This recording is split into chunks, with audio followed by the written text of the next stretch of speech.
Oi, tudo bem com você? Meu nome é Paulo Chiodi e sejam bem-vindos ao Sem Crachá, um programa aqui da Project Gurus. Esse programa tem como objetivo pegar perguntas que você gostaria de fazer para o seu líder direto, seu diretor, seus stakeholders, mas por vários motivos você não consegue, né?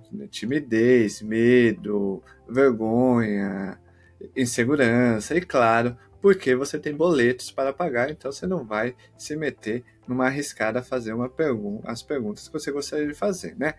Dito isto, para que você mande as perguntas, tem um link na descrição com um formulário. E para respondê-las, a gente chamou simplesmente 3 grandes nomes da nossa área. Fábio Duarte, Renata Gagetti e ele, Joaquim Torres, o Joca, estará nesse programa para te responder. Bem, vamos ouvi-los. Antes da gente iniciar as perguntas e respostas aqui, para Renata, para o Fábio e para o Joca, quero agradecer aqui. Joca, muito obrigado por você ter aceitado essa loucura, esse humilde podcast. Eu nunca vou estar preparado para receber você nesse podcast aqui. Imagina, obrigado vocês pelo convite, um prazerzaço estar aqui. Prazer é todo meu. A gente está gravando no dia 3 de maio. E, Joca, qual que é a sua expectativa para o show da Madonna? Acho que vai ser bem animado, né? Então, o pessoal está esperando muita gente lá. Ótimo. Essa é uma análise de Joca sobre o show da Madonna. Vamos iniciar, Joca gosta. Vamos iniciar aqui as perguntas e respostas que você, aí que está ouvindo a gente, que segue o Project Guru, segue o Fábio, segue o Joca, segue a Renata no LinkedIn, mandou num formulário que a gente disponibilizou nas redes sociais. E a primeira pergunta é justamente para o Joca, que é: como líder com liderança alto nível, heads para cima, totalmente desalinhados e cada um quer dar pitacos diferentes sobre a solução, o que fazer? Ótima pergunta, excelente.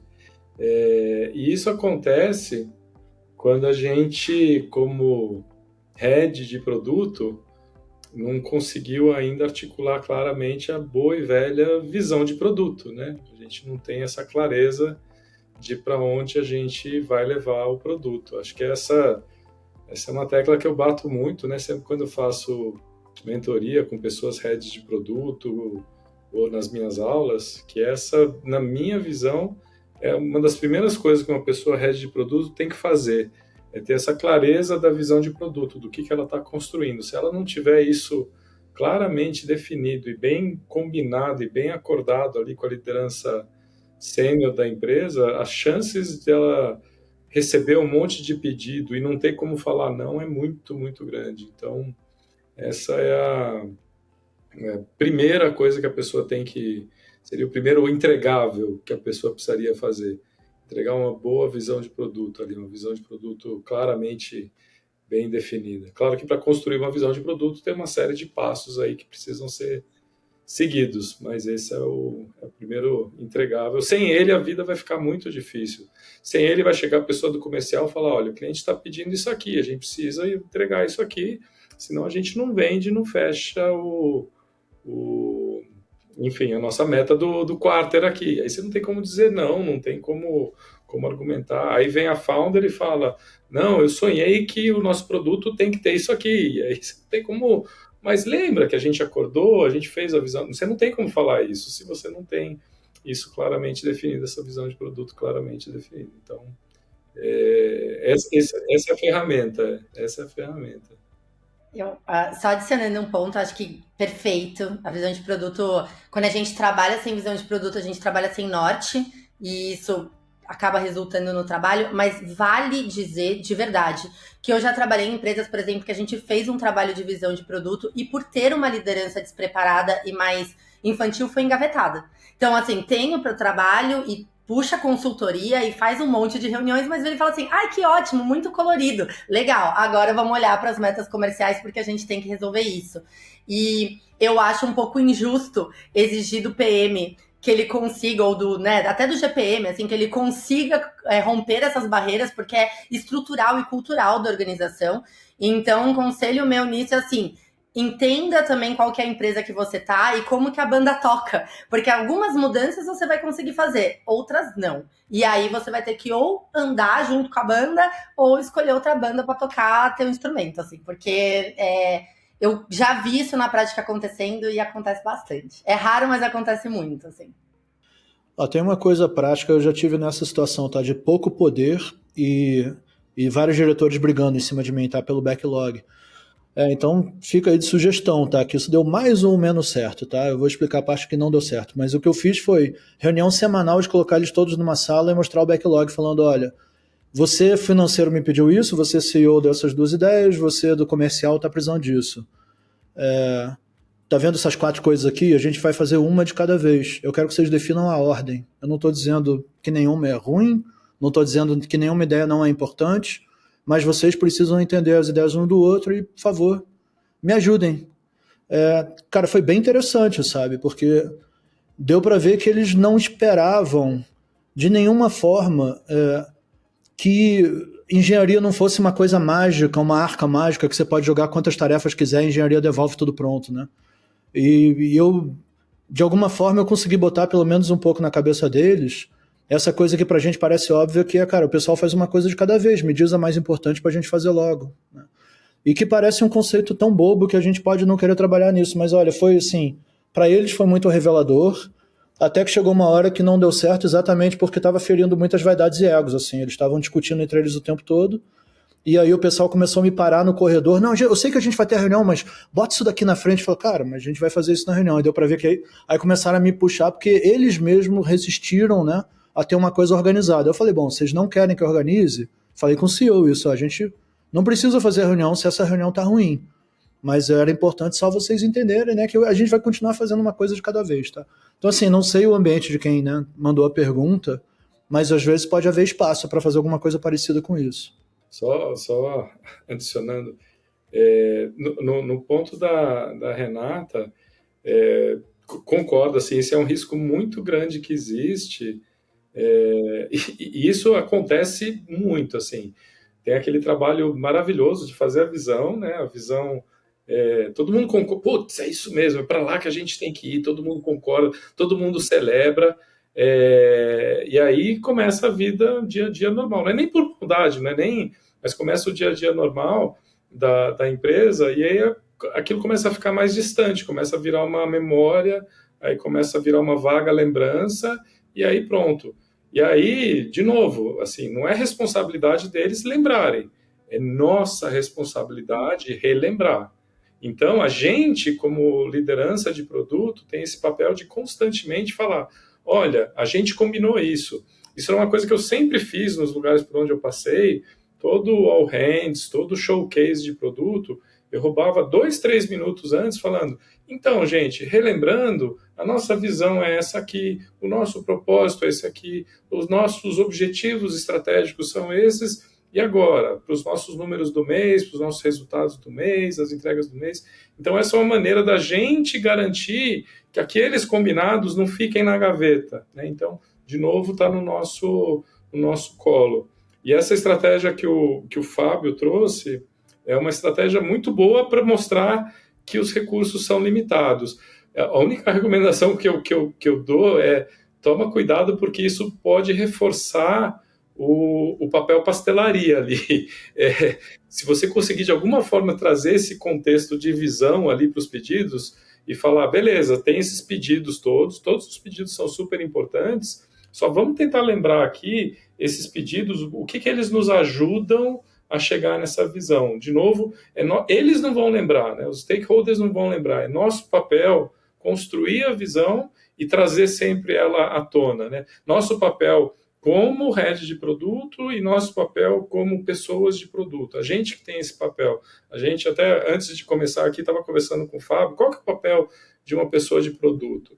É conectar negócios com tecnologia com negócios. A gente que faz essa ponte, né? Então, a gente tem que estar ajudando os dois a conversarem melhor. A Joca, você tocou no assunto e foi ótimo você lembrar disso. Para complementar, e você tem razão, o perigo é virar pastelaria mesmo. O que eu fazia para os caras, para mostrar para eles, eu ao invés de mostrar as tarefas, eu mostrava o impacto daquelas tarefas nos objetivos da empresa, tá? E aí a gente discutia isso. E aí quando começava a empatar muito, o pessoal não chegava num acordo, aí eu falava, olha, gente, olhando para os objetivos que a gente tem do ano, eu acho que essa daqui eu faria primeiro. O que vocês acham? Né? E puxava um pouquinho mais para isso, tá? Mas isso é uma arma interessante de priorização de backlog, que eu acho que quando você faz, ajuda demais, né? Não prioriza a tarefa, prioriza o impacto, né? Então faz a pessoa falar alto o impacto dela. Financeiro deu uma ideia. Por quê? Porque a gente vai economizar não sei quantos milhões em impostos se mudar alguma coisa. Escreve isso. E fala, isso daqui é mais importante do que diminuir o churn no lugar. Se for, beleza, a gente faz isso primeiro, né? E aí, pelo menos o nível da conversa já chega um tiquinho mais próximo desse nível estratégico, né? Vou dar vou fazer um parênteses aqui, tá?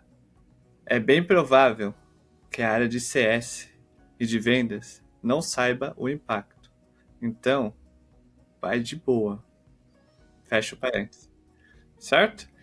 Alguém aqui dessa sala já trabalhou em uma empresa em que CS sabia o impacto que geraria o pedidinho que eles estavam passando para produto? Eu estava em CS uma época como produto, tá? Então eu consegui.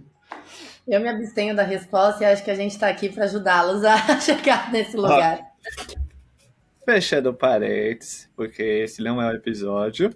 E eu acho que o Fábio já respondeu uma outra pergunta aqui, Fábio, que é como lidar com os stakeholders que acham que tudo é simples e cada hora tem uma demanda. E aí eu faço até um adendo aqui, até para atualizar, acho que essa pergunta, que é a questão de como lidar com o stakeholder que acha que tudo é IA. Pode acontecer, né? Em 2024. É raro, mas acontece muito. Cara, tá bom, duas perguntas, mas aí são duas respostas um pouco diferentes, tá? Porque uma coisa é, porra, o que eu faço com um CEO que tá cheio de ideia? Não, papel dele ter um monte de ideia mesmo, é isso aí, cara. Por isso que ele virou CEO, né? O cara tá lá, transbordando ideia, eu quero fazer não sei o quê. Então, assim, a natureza do cara vai ser essa mesmo, tá? O que a gente tem que fazer é mostrar o backlog, tem que dar visibilidade. Cara, tem uma ideia super interessante, assim, de um experimento que eu nunca mais esqueci, acho que foi na Inglaterra. O pessoal, ao invés de botar radar eletrônico, né, de multar, botaram apenas, isso tem pelo Brasil, né, em alguns lugares, bota apenas um visor digital mostrando a sua velocidade, só isso. E o pessoal viu que a efetividade disso versus a multa era quase igual. Quando você dá visibilidade do que está acontecendo para as pessoas, né, você dá chance dela ser responsável e tomar uma boa decisão, tá? Aí a multa é num caso mais extremo, tá bom, ninguém está tomando boa decisão nesse cenário, então eu preciso agora punir as más decisões, tá? A gente pode ir por essa primeira etapa, né? Não tem como punir o nosso chefe, mas a gente pode dar mais visibilidade. E aí a pergunta que eu normalmente... Eu faço duas coisas, para mim, duas regras de ouro. Uma, nunca diga não para uma ideia, tá? Não existe ideia ruim. Nunca fale, essa ideia é menos importante, essa ideia é menos boa. Apenas diga, a segunda regra é, as coisas são feitas uma de cada vez. Então eu preciso ordená-las. Gostei das suas 5 ideias da semana passada com mais essas 10 dessa semana, chefe. Ótimo. Agora eu tenho 15 coisas para fazer. Vamos junto aqui ordená-las?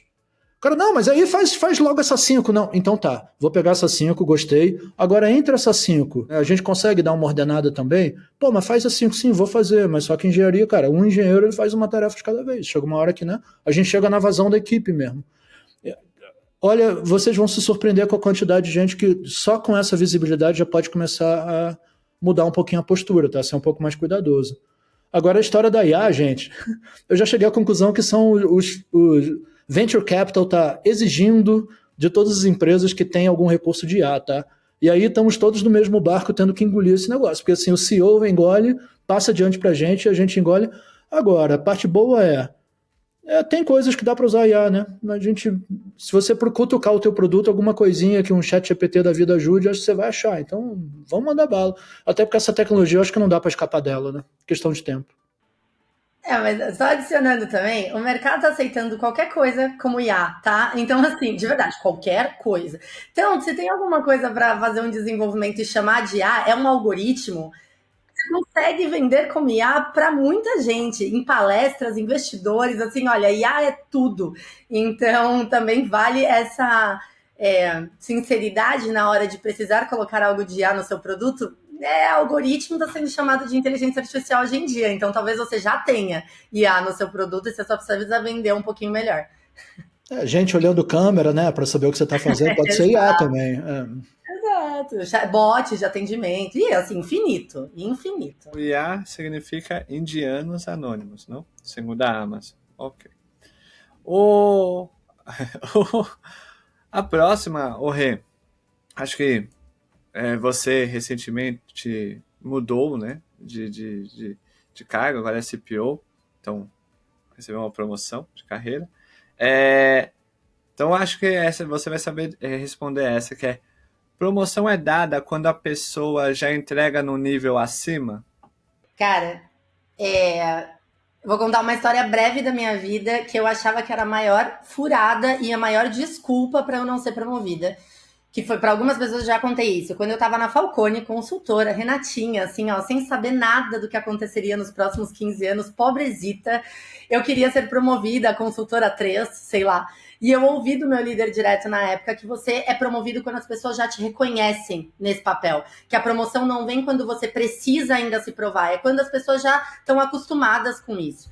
E eu achei uma baboseira. Falei, nossa, que desculpa para não me promover. Fiquei bem irritada na época. E passou 15 anos, né? 15 anos, e eu fui constatar isso na minha promoção para diretora de produto na OLX, tá? Quando eu fui promovida depois de 1 ano e meio, 1 ano e 8, talvez, a diretora na OLX, eu lembro de estar na cerimônia com os VPs, com o C-Level e tal, todo mundo falou, a Renata foi promovida nesse ciclo. E vieram me cumprimentar depois no cafezinho, falando, a gente já achava que você já era.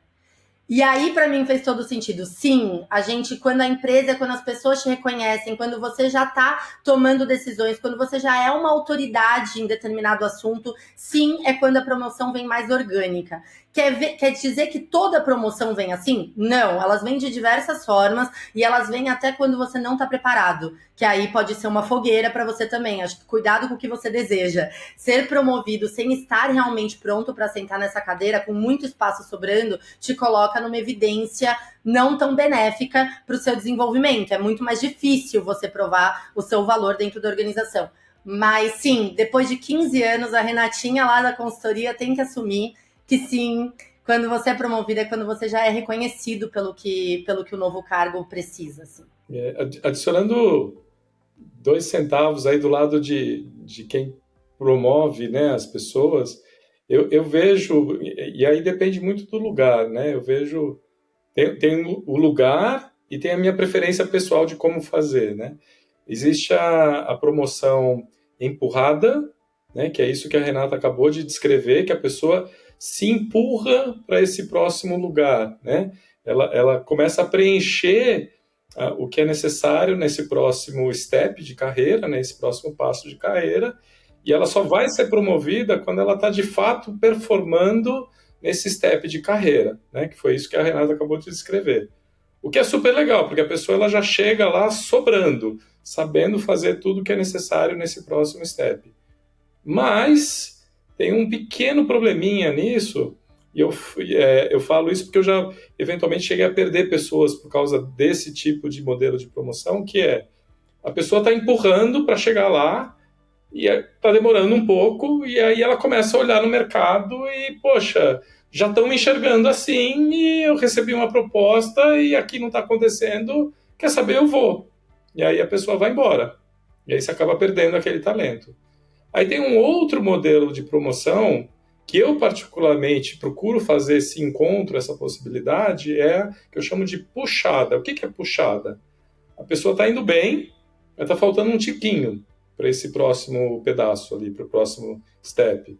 Mas está indo bem, tem potencial. Você, como líder, você enxerga o potencial da pessoa. E aí, o que você faz? Você puxa a pessoa para esse próximo nível, aí a pessoa vem, aí a pessoa fala, caramba, o meu líder está apostando em mim, eu estou devendo para ele, eu vou dar tudo de mim, eu vou entregar tudo. Sim, inclusive aumenta o engajamento dessa pessoa, né, com o cargo. Então, enfim, tem essas 2 maneiras de fazer promoção. Aí olhando no papel do líder que está olhando, né, o seu time, vendo como puxar as pessoas. Eu, pessoalmente, prefiro fazer a puxada. A empurrada, muitas vezes, é a maneira como a empresa funciona, muitas vezes empresas de consultoria são assim, né? Empresas de consultoria costumam trabalhar nessa maneira empurrada, né? McKinsey, BCG e similares, mas costuma ser um pouco perigoso porque acaba forçando, né? A pessoa forçando o seu caminho, ela acaba, pô, mas não estou conseguindo aqui, estou forçando, eu acho que eu estou lá, mas não está chegando, e aí apareceu uma vaga aqui nessa outra empresa, eu vou para lá então, né? Já que tem, eu vou para lá. E aí você acaba perdendo, eventualmente, talentos muito bons para o mercado. Então, por isso eu tenho a preferência pelo puxado. Só para complementar, dando uma outra perspectiva. Eu vou te falar que é legal, né? Quando a gente como chefe recebe do nosso time um pedido mesmo, o que eu preciso para ganhar a promoção? É a chance que a gente tem de desenhar junto isso, tá, gente? Estamos falando de chefes bem intencionados, cara. Tá cheio por aí, gente. Pode acreditar. Às vezes o teu chefe não sabe que você tá mirando para cima, sabe? Não entendeu. Senta com ele e fala isso. Cara, eu queria, tô vendo... talvez já esteja muito perto de eu dar esse passo. Eu queria saber o que me falta para você me enxergar desse jeito, e de repente você vai ter essa boa vontade até do cara puxar antes, né, que o Joca falou. De repente, não, beleza. Falta tão pouquinho que vamos fazer o seguinte, vem junto, e você vai aprender agora o restinho já na função. Vamos falar uma coisa, sim, na teoria, na prática, cuidado, gente. Eu acho que também existe... tem a troca que você tem que ter com o teu líder, fato. Mas, assim, eu não sei como é com vocês, com os times de vocês, mas ao longo da minha vida, assim, a autoestima das nossas pessoas em produto, ela é elevada. E as pessoas acham que estão prontas o tempo inteiro e elas não estão. Elas não sabem ainda fazer um bom discovery, uma boa entrega, precisa, assim, entende que fazer daily framework, tô pronto, sou PM3, PM4, vou falar de estratégia. Quero interromper o C-Level para falar que eu tenho a solução perfeita. Isso acontece na vida. Então, eu acho que vale também. Óbvio, todo contexto é um contexto. Tem empresas que a gente não confia no nosso líder e aí a reflexão é muito mais embaixo. Mas numa sensação de você confiar no que tá rolando, olha o ambiente. Não sai falando quero promoção, nananana, porque talvez você não esteja pronto. E essa puxadinha, eu concordo plenamente com o que o Joca falou, mas eu também me reservo no lugar de dizer que não é a maioria que está pronto só para uma puxadinha promoção. Não é. E essa puxadinha pode te levar para um lugar horroroso, pode te levar para um lugar de de cobrança da empresa por um novo cargo, então vai gerir pessoas, por exemplo. Cara, é difícil gerir pessoas, é complexo, você precisa estar pronto. E aí você vai para um lugar onde tem um alvo nas suas costas, porque agora você tem que se provar. E só um adendo muito rápido que a gente já super se estendeu, eu concordo plenamente. Se você também está se vendo já numa posição e a empresa também não está te vendo dessa maneira, olha para o mercado, vai ver seu valor, vai conversar com as pessoas, tomar cafezinho com outros líderes, ver quanto que tu vale no mercado. Eu acho super válido também. A gente não é preso a uma empresa, a gente é preso à nossa carreira, ao nosso desenvolvimento. Então, se você sente que está pronto e a tua empresa não está vendo, acho que vale tomar uns cafezinhos por aí, bater uns papos. Boa dica, né? Todo mundo sabe que o melhor jeito de conseguir aumento é trocar de emprego, infelizmente, gente. Mas é verdade. A Renata está contratando. Só deixo... Pior que eu tô com vagas real, mas tudo bem. Caso link do LinkedIn da Renata tá na descrição do episódio. E aqui vem uma pergunta que o Joca não costuma responder. Que é: o que esperar da área de produto dos próximos anos, Joca? Vai acabar, não? A gente tem que esperar o que a gente sempre espera, que ela traga resultados. Que ela traga resultados para a empresa, que é dona do produto, enquanto ela faz o quê? Resolve os problemas das clientes e atende às suas necessidades. É tão simples quanto isso, assim, não muda. Né? Isso sempre foi assim desde que nasceu essa função e vai ser sempre assim. Esse é o nosso papel, né? Como área de produto, é gerar resultado o mais rápido possível. Por que o mais rápido possível? Quanto mais rápido possível a gente gerar resultado, mais rápido possível a empresa dona do produto vai atingir seus objetivos estratégicos que ela tem com o produto. Quanto mais rápido possível a gente gerar resultados, o mais rápido possível a gente vai resolver o problema da nossa cliente, da nossa usuária. A gente vai atender às suas necessidades e todo mundo vai ficar feliz. É tão simples quanto isso. Essa é a grande tendência para a área de produtos. Mas para 2025 é fazer isso com IA. É isso. Ô, Joca, a gente vai fazer aquele lance lá, o Joca pro Joca, ou não? Bora fazer? Vamos fazer Medo, mas bora. o Joca pro Joca. Vamos pegar o Joca, transformar ele numa IA, e essa IA vai entrevistar o próprio Joca. E é isso. A gente vai fazer. Tem uma outra aqui que eu acho que vai muito de encontro com tanto com essa resposta do Joca, quanto a resposta sobre promoção. Por incrível que pareça, eu, sem perceber, coloquei 3 perguntas que se encaixam de alguma forma, de alguma maneira. Que é, o que vocês observaram nos melhores produteiros que já trabalharam? Cara, eu vou falar que 2 coisas chamam a atenção e nenhuma das 2 se aprendeu em curso, gente. Mas não tem jeito. Assim, quando eu olho para os bons produteiros que eu trabalhei, que admirei, eles tinham boa visão do mercado. Essa é a primeira coisa. Assim, o cara se preocupava com o mundo lá fora o tempo todo. E o mundo dentro? E um monte de tarefa que você tem que fazer. Isso daí ia no dia a dia, não era preocupação dele. Ele simplesmente fazia correr, né? Ele ou ela faziam correr, numa boa. A preocupação, a discussão, a filosofada de boteco era sempre lá fora. Porque, né, com o usuário, com a usuária, com o mercado, dar resultado, como o Joca falou, essa é para mim a condição primeira de uma pessoa se destacar. E a segunda coisa é um certo grau de criatividade, cara, né? E isso daí é intangível, tá, gente? Assim, mas se você for completamente robotizado, eu quero seguir o framework e eu vou ser um gerente de produto nota 10, não, vai ser nota 8, vai. Tem uns 2 pontinhos aí de você ficar querendo, ficar obcecado com a solução melhor do que você já tinha, tá? Então, quando eu falo criatividade, para deixar claro, não estou falando de um talento inato, não. Tem gente que é criativa e gente que não é. É a questão de obsessão, de eu vou passar mais tempo pensando nisso para poder melhorar a minha ideia constantemente, tá? Sem viajar muito, mas quem estuda processos artísticos e tal, normalmente é isso, tá? É a repetição, muitas vezes, de você tentar fazer alguma coisa, tentar escrever uma música, tentar, sei lá, desenhar, até que finalmente sai alguma coisa que sai e fala, putz, não, acho que agora eu acertei, tá? Criatividade é algo que você treina. E aí, cara, as pessoas criativas que eu cruzei eram pessoas que gostavam muito do que faziam, né? Então, essas 2 coisas eu consigo colocar que, assim, separa mesmo o pessoal mais normalzinho das pessoas que brilhavam mais. Posso adicionar nisso, e eu concordo total, mas também, além um PM ou GPM, whatever, que eu trabalho bem e que eu olho e falo, putz, essa pessoa é diferenciada, ela tem tudo isso, mas ela é organizada.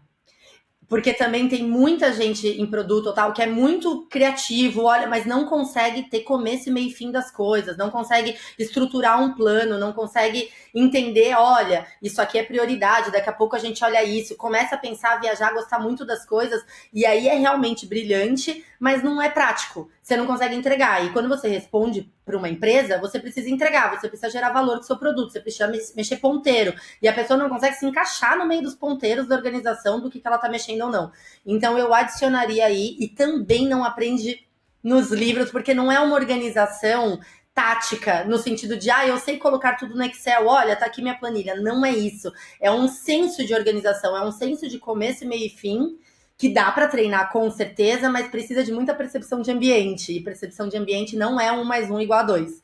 Mas eu adicionaria isso no perfil que o Fábio... E assim, estamos contratando, se tiver essas 3 qualidades, por favor, mande uma mensagem no LinkedIn, porque eu te quero no meu time. Calma, o Joca vai adicionar mais umas 2 aí, vamos ver. Não, vocês completaram bem, acho que é bem por aí mesmo, acho que não tem muito para adicionar, não. É bem isso mesmo. Então tá aí. Tá aí a fórmula para você ser uma Project Manager de sucesso. Ô Rê, essa daqui tem a sua cara. Meus produtos são APIs financeiras. Como fazer uma pesquisa de mercado sobre a melhor forma de construí-los? Cara, eu recebo muito dessas perguntas das pessoas, de quem trabalha em squad de plataforma, enabler, de como é que eu faço. Eles têm muita dificuldade e a nossa literatura tem lá no Inspired, no Empowered, alguma coisinha sobre times de plataforma, mas não aprofunda, né? E aí, quando o PM cai nessa situação, ele fica um pouco perdido mesmo, porque o usuário... Quem que é o meu usuário, né? Qual que é a dica que eu te dou? Não se prenda em frameworks, pelo amor de Deus, por favor, não se prenda em frameworks. Não é exatamente o que vai te levar para outro lado. E você tem que recorrer ao início do produto. Quem é o seu usuário? Seu usuário é uma área interna, seu usuário, no caso, né, de APIs financeiras, tem alguma área intermediária? É direto com meio de pagamento? Qual que é o objetivo? Eu tive uma squad que a gente chamava de integrations, e o sonho grande meu, o desenhinho lá, o Full Potential, era virar uma Open API, toda cheia de frufru, e o meu slide era lindo. Eu apresentava esse slide para todo mundo embaixo do braço, assim, eu ia apresentar. Com quem que eu tive que falar? Eu tive que ver tendências de mercado, o que estava rolando nos concorrentes, quem que eram os meus clientes, bate lá um papo com a área financeira, com a área, enfim, né? Você vai ter que voltar para a origem do produto, e descobrir quem é o seu usuário. Porém, ele não é tão óbvio quanto é num portal. Ele é a pessoa que busca, não é? É a pessoa que utiliza esses serviços. Mas para mim, quando eu fiz esse slide bonitinho, né, que eu conto, foi um divisor de águas eu olhar a tendência de mercado. E aí, quando eu olho tendência de mercado, não é só nacional, tem muita coisa em finanças e coisas acontecendo no mundo que tu pode investigar, tu pode ver se funciona para o Brasil ou se não vai. O Brasil, num geral, a gente tem soluções muito interessantes financeiras, né? Então a gente tende a ser benchmark em muitos dos pontos, mas essa pesquisa de mercado e entender o seu usuário, não tão óbvio, é o conselho que eu dou. Outro ponto importante, que quando eu fui tanto de squad disso, ou quando eu fui GPM, né, da tribo de Core Experience, que era só plataforma. E eu ficava assim, cara, eu sempre fui de usabilidade, eu fui GPM de plataforma. Sempre faz o link, quando possível, mas deveria ser no 80% possível, com objetivos da organização. Porque se você não faz isso, você fica descolado da estratégia da organização e você não vai conseguir botar a sua tribo em evidência, não vai conseguir vender seu trabalho, não vai conseguir dinheiro para aumentar seu time, enfim, você não vai conseguir um monte de coisas. Então, olhar, mesmo que você seja de uma tribo uma squad de API, de plataforma, olha onde a tua empresa quer chegar e vê dentro do seu roadmap quais são os épicos e que impactam esses números, mesmo que indiretamente, e venda sempre com esse link. Nunca desconectado do objetivo da organização. A gente estava hoje num evento aqui, cara, que estava o fundador da Pipefy, né, que é basicamente pura plataforma, falando um pouco sobre essas coisas. A fala da Renata me lembrou muito de Job to be Done, né, cara? É uma coisa que você consegue mapear tanto para a plataforma quanto para o usuário final, e é igualzinho. Né? Alguém está usando a sua API para conseguir atingir algum tipo de objetivo, entenda isso, né? Estou falando basicamente a mesma coisa que a Renata falou, mas lembra que Job to be Done é um conjunto de técnicas focado exatamente nisso, né? Então, se você está um pouquinho perdido, pensa nisso, então eu vou aplicar Job to be Done aqui. Aí vai falar com o usuário, né? E manda bala, cara. E lembre-se que a API também tem usabilidade, tá, gente? Só o usuário, ele é a máquina, mas não quer dizer que não existe usabilidade. Mensagem de erro bem escrita é muito boa. Uma boa biblioteca com nomes que fazem sentido ajudam pra caramba, né? Se é stateless ou não é stateless, vai ajudar pra caramba. Se o JSON tem 1 milhão de parâmetros, vai ajudar, tá? Lembra que tem um bocado de trabalho legal que o produto pode fazer para melhorar a vida do usuário aí. O usuário é a máquina quando está rodando, mas na verdade o usuário é o dev, né? Eu já tive a oportunidade de dar, enfim, alguns treinamentos para os times de produtos internos lá do Itaú, e enfim, a analogia que eu sempre acabo trazendo ali, eu passei alguns anos de local web. Local web faz produto para dev, né? No final é isso. Mesma coisa a Amazon faz produto para dev. Quando a gente olha produto de plataforma, ou produto de foundation ali, é isso, é produto para dev. Só que, em vez de o dev estar no mercado, o dev está dentro de casa. Vai conversar muito melhor, o dev está dentro de casa, né? Vai conversar com o dev ali, pronto. Tão simples quanto isso. Mas é bem isso, a Renata deu a aula e nada mais a adicionar. E agora, aproveitando isso, o Joca, vou trazer uma para você que conecta, eu acho que com a sua fala sobre promoção ali anteriormente. Que a pessoa mandou uma pergunta aqui que eu achei engraçado. Eu ri com respeito. Ok? Eu ri com respeito. Que me vendi tão bem para uma vaga que agora tô com medo de ter me vendido demais e não ser tudo aquilo. O que fazer? Honesto. Achei honesto. Curti. Confesso que eu não sei o que responder numa situação dessa. Continua mentindo, vai fundo. Confesso que eu não sei o que responder uma situação dessas. Ô, Rê, Vai lá e vê se dá conta do recado. ué, se desenvolva, Não né, se deixa agora. dominar pela síndrome de impostor também. Às vezes acontece de você achar que você não é capaz, mas se você passou, confia no processo seletivo da empresa também. E se não dá, não deu. A gente dá um passo para trás, recomeça e a vida é disso também. Fazer o quê? E na próxima tenta se vender menos, né? Tenta mais. Tem um filme, você que mandou essa pergunta, tem um filme que chama Prenda-me se for capaz. Você pode se identificar com esse filme. Ok? Você não precisa ser nada, basta que os outros acreditem que você é, né? É isso. Fake until you make it. Também. Pronto. E outra, tem conteúdos do Fábio, tem conteúdos do Joca, tem conteúdos da Renata, tem o PG aqui. Então, pode ser que na hora, quando você se vendeu demais, achou que estava no Shark Tank. Calma também. Mas não é o fim. Você ainda tem o lance lá de fazer um onboard, 30, 60, 90. Tem todos esses lances.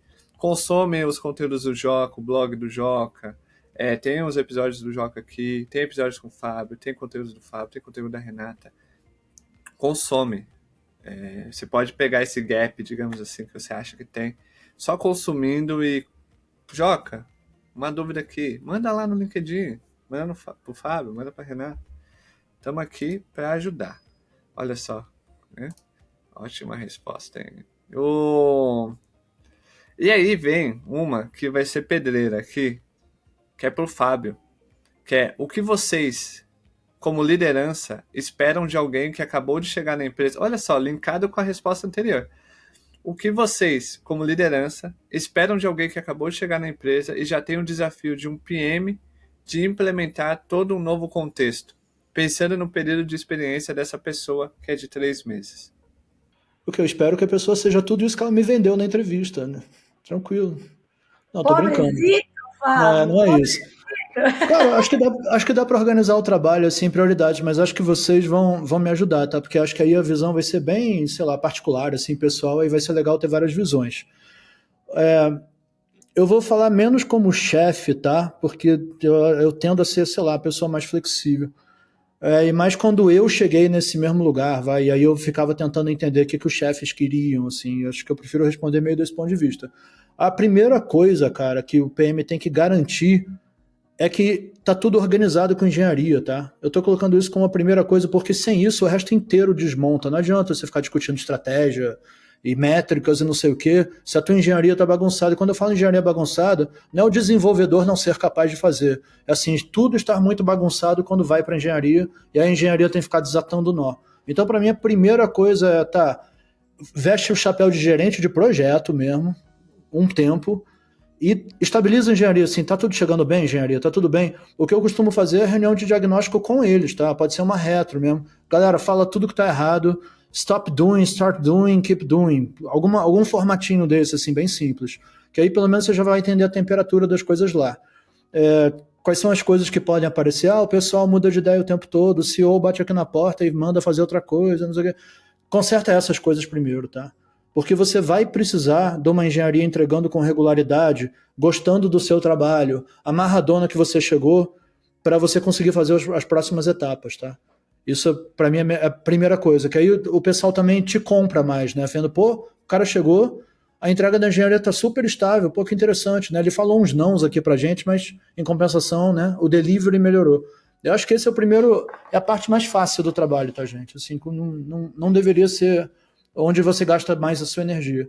Agora, e aí o segundo passo é, beleza, a engenharia estabilizou, você já está confiando nos caras, aí você trabalha no racional, como o Joca falou, de temos uma visão, porque a partir daí, a discussão de backlog, ela tem que amadurecer, né? E aí, um bom PM, ele vai mostrar que eu não estou preocupado em mudar a ordem da tarefa 2 com 3, eu estou preocupado em ter um critério claro. E aí você começa a puxar a sua empresa para ir numa direção de, cara, nós precisamos de uma visão, tá? Eu diria que esses 2 passos são, assim, o principal que você poderia fazer num TRI Eu vou colocar um terceiro passo, que é colocar a métrica onde precisa, que tipicamente você vai chegar num lugar que ninguém está medindo porcaria nenhuma.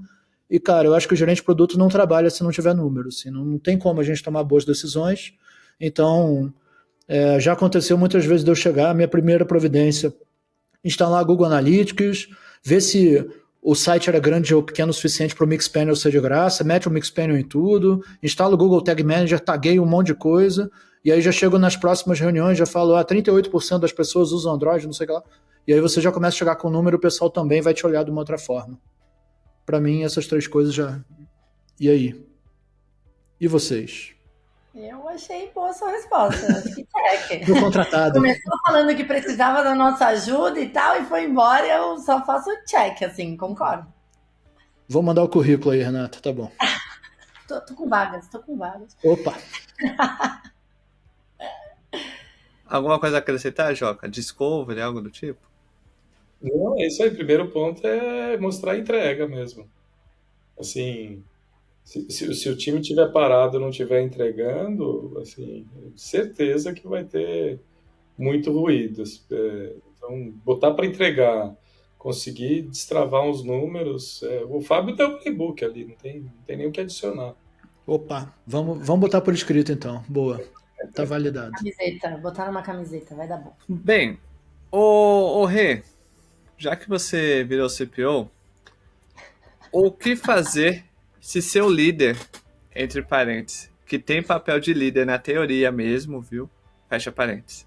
Acaba puxando todo o trabalho para ele e te deixa quase que sem nada para fazer.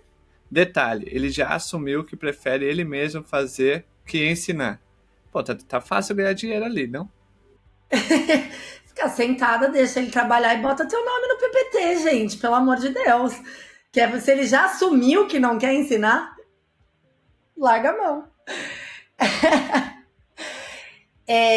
Gente, tem muito líder despreparado. O que eu posso dizer para vocês? Tem muita gente que subiu na carreira para GPM, para diretor, para CPO, para qualquer nomezinho sexy aí de liderança, que não estava pronto para isso, que não sabe gerir pessoas, que tecnicamente se destacou de alguma maneira, e aí eu consigo fazer um paralelo muito grande, porque se essa pessoa que está sendo citada, ela claramente é uma entregadora nata. E quando você é um entregador nato, as empresas tendem a te ver como uma pessoa que está pronta para o próximo passo. Mas uma coisa não tem nada a ver com a outra. Ela ajuda, mas ela não é diretamente relacional. Então, essa pessoa tem muitos líderes que não estão prontos. Aí, meu conselho para você é sucinto, tá? Porque não tem milagre. Eu não vou conseguir te dar um playbook de como lidar com pessoas, porque pessoas são complexas. E eu adoraria vender isso, eu estaria rica. Eu estaria vivendo lá no Havaí, tranquila, né? Não tem. O que eu acredito que você tem que ter é uma percepção de ambiente e entender se na tua empresa e com essa pessoa tem potencial de melhoria na relação. Se essa pessoa está aberta para alguma coisa, para você trazer elementos que contribuam com o que ela tem que entregar e ela aos poucos confiando em você e vocês criando uma relação de confiança que no fim do dia líder e liderado tem que ter. Ponto. Não estou sendo romântica aqui, não. Se você não confia no seu líder e seu líder não confia em você, vocês vão chegar a poucos lugares juntos. Então, entender qual que é a realidade dessa organização e entender se cabe você lá.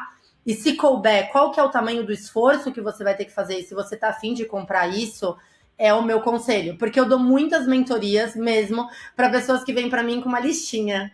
Olha, eu vou chamar meu diretor e eu vou ter 3 conversas com eles na semana, porque eu vou mostrar o meu trabalho para ele, tal.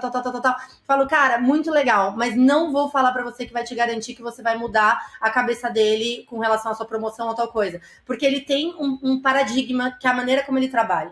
Vamos entender se isso é perfurável, se você consegue entrar nesse mundo e conquistar seu espaço. Porque às vezes, não. Às vezes você não consegue. E aí, também analisa o seu caso a caso.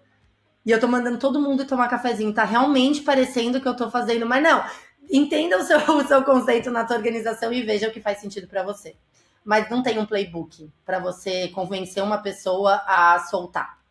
Sabe o que eu posso falar? O que a gente pode se preocupar é, se não der para mudar o chefe, quando você virar chefe, seja diferente, sabe, cara? Justo, Acho que, né, eu pensava nisso bastante, tá? Quando eu tive chefes ruins, assim, né? Não que eu tenha tido, né? Claro, meus chefes foram todos maravilhosos e lindos. Mas, né, às vezes, quando eu imaginava no meu devaneio que meu chefe era ruim, Eu pensava o que eu posso fazer melhor, tá?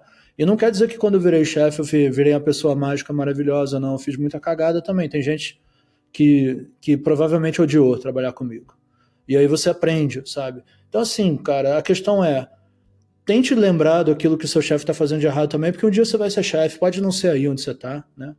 E acho que isso me ajudou um bocado a tentar ser um líder melhor, tá? E na minha cabeça, um líder tem que fazer duas coisas bem, é o que eu tento fazer e é o que eu cobro né? Quando eu tenho chefe, é o que eu cobro. Me dá tudo organizado e pega na minha mão se eu estiver precisando, se você for tecnicamente mais forte que eu. Se você tá com um chefe que não consegue fazer essas duas coisas, não tem muito futuro mesmo, como a Renata falou, tá? E aí, bichão, currículo atualizado, vamos nessa, sabe? Porque isso também não adianta.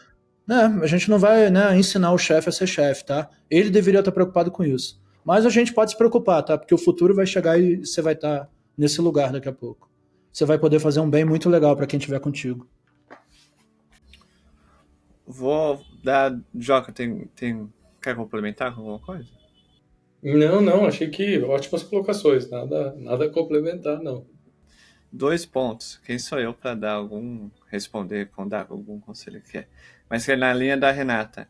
Entenda o background do seu gestor.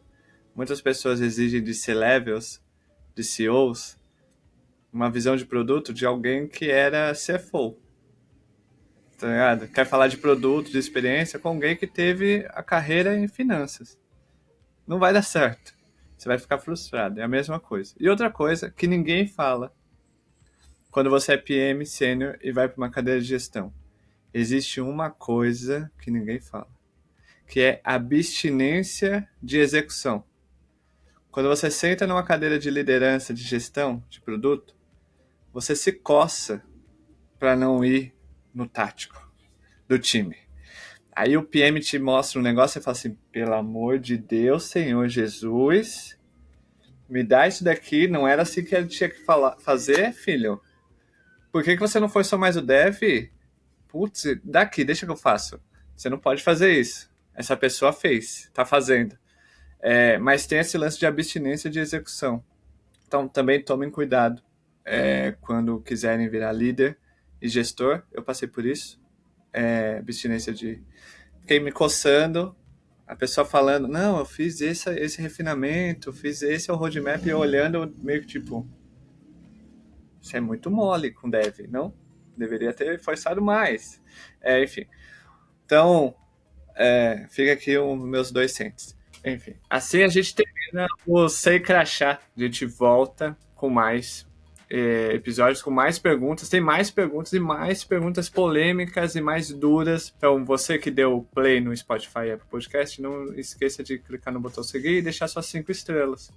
Você que está ouvindo a gente pelo YouTube, assistindo a gente pelo YouTube, clique em inscrever, ativar o sininho e deixar o seu gostei, tá bom? E é isso. Beijos, tchau, fui.